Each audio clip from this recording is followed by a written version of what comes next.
മുൻ ഡിവൈഎസ്പി മധു ബാബുവിനെ സംരക്ഷിക്കുന്നത് പോലീസ് മേധാവിയായിരുന്ന സെൻകുമാറാണെന്ന് SFI മുൻ നേതാവ് ജയകൃഷ്ണൻ തണ്ണിത്തോട്. ജില്ലാ പോലീസ് മേധാവിയുടെ അന്വേഷണ റിപ്പോർട്ട് DGP ആയിരുന്ന സെൻകുമാർ മുന്നിൽ എത്തിയിരുന്നു. എന്നാൽ ഈ വിഷയത്തിൽ ഒരു നടപടിയും സ്വീകരിച്ചില്ല. 2012-ൽ കോന്നി SHO ആയിരുന്ന മധു ബാബു ക്രൂരമായി മർദ്ദിച്ചെന്നായിരുന്നു ജയകൃഷ്ണൻ തണ്ണിത്തോടിന്റെ ആരോപണം. നന്ദുഷ വിവരങ്ങളുമായി പത്തനംതിട്ടയിൽ. നന്ദുഷ, ഇന്നലെ TP സെൻകുമാർ ഫേസ്ബുക്കിൽ കുറിച്ചത് ഈ മർദ്ദനം നടന്നു എന്ന് പറയപ്പെടുന്ന 2012 കാലത്ത് താൻ DGP ആയിട്ടില്ല, തന്നെ ആ സ്ഥാനം നൽകാതെ മാറ്റി നിർത്തിയിരിക്കുകയായിരുന്നു എന്നാണ്. എന്താണ് ഇതിലെ വസ്തുത?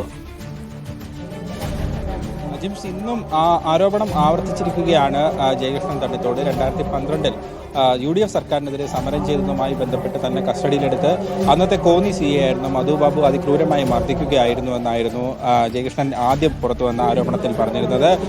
കണ്ണിലും അതോടൊപ്പം ശരീരത്തിലെ വിവിധ ഭാഗങ്ങളിൽ മുറിവേൽപ്പിച്ച് അവിടേക്ക് മുളക് സ്പ്രേ അടിച്ചു എന്നും അത്തരത്തിൽ ക്രൂരമായ ഒരു മർദ്ദനമാണ് താൻ ഏറ്റുവാങ്ങേണ്ടി വന്നതെന്നുമായിരുന്നു ജയകൃഷ്ണൻ അന്ന് പങ്കുവച്ച ഫേസ്ബുക്ക് കുറിപ്പിൽ ഉണ്ടായിരുന്നത്. ഇതേ ആരോപണത്തിന് ചുവട് പിടിച്ചാണ് വീണ്ടും കഴിഞ്ഞ ദിവസം SP ഹരിശങ്കർ മധുബാബുവിനെതിരെ ജയകൃഷ്ണന്റെ മർദ്ദനവും മറ്റ് കസ്റ്റഡി മർദ്ദനങ്ങളും ഒക്കെയായി ബന്ധപ്പെട്ട് അന്നത്തെ DGP ആയിരുന്ന സെൻകുമാറിന് മുൻപാകെ ഒരു റിപ്പോർട്ട് സമർപ്പിച്ച വിവരം കൂടി പുറത്തു വന്നിരുന്നു. ആ വിവരത്തിന്റെ അടിസ്ഥാനത്തിലാണ് ഇപ്പോൾ ജയകൃഷ്ണൻ പുതിയൊരു ആരോപണവുമായി രംഗത്ത് വന്നിരിക്കുന്നത്.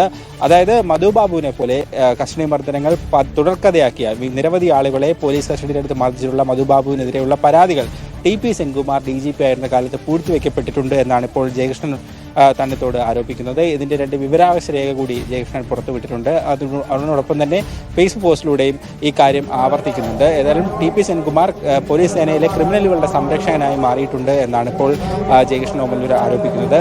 അതായത് ഹരിശങ്കർ SP ആയിരുന്ന സമയത്ത് മധുബാബുവിനെതിരെ നടത്തിയ അന്വേഷണ റിപ്പോർട്ട് സെൻകുമാറിന്റെ മുൻപാകെയാണ് ഹാജരാക്കിയതെന്നും ഈ റിപ്പോർട്ട് സെൻകുമാർ പൂഴ്ത്തിവെച്ചുവെന്നുമാണ് ഇപ്പോൾ ജയകൃഷ്ണന്റെ പുതിയ ആരോപണത്തിൽ പറയുന്നത്. നന്ദുഷ, ഈ സംഭവം നടക്കുന്ന വർഷം ഏതാണ്? അജിംസ്, ഈ സംഭവം നടക്കുന്നത് 2012-ലാണ്. അന്നത്തെ ഉമ്മൻചാണ്ടി സർക്കാരിനെതിരെയുള്ള സമരങ്ങളുടെ ഭാഗമായാണ് ജയകൃഷ്ണനെ കോന്നി പോലീസ് കസ്റ്റഡിയിലെടുക്കുന്നത്. പിന്നീട് കസ്റ്റഡിയിൽ വെച്ച് തന്നെയാണ് ജയകൃഷ്ണനെ ക്രൂരമായി മർദ്ദിക്കുകയും ചെയ്യുന്നത്. ഇതിന്റെ അടിസ്ഥാനത്തിലാണ് പിന്നീട് സ്പെഷ്യൽ ബ്രാഞ്ചിന്റെ നേതൃത്വത്തിൽ മധുബാബുവിനെതിരെ അന്വേഷണം നടത്തുകയും SP-ക്ക് മുൻപാകെ റിപ്പോർട്ട് സമർപ്പിക്കുകയും ചെയ്യുന്നത്.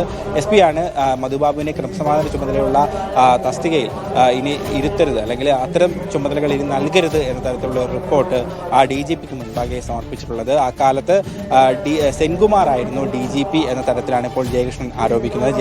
സെൻകുമാറിന്റെ മുൻപാകെയാണ് ഈ റിപ്പോർട്ട് വന്നതെന്നും ജയകൃഷ്ണന്റെ ആരോപണത്തിൽ പറയുന്നുണ്ട്. ഇന്നുമൊക്കെയായി ഫേസ്ബുക്കിലും മാധ്യമപ്രതികരണങ്ങളിലുമൊക്കെ ജയകൃഷ്ണൻ തണ്ണിത്തോട് ഇത് ആവർത്തിക്കുകയായിരുന്നു.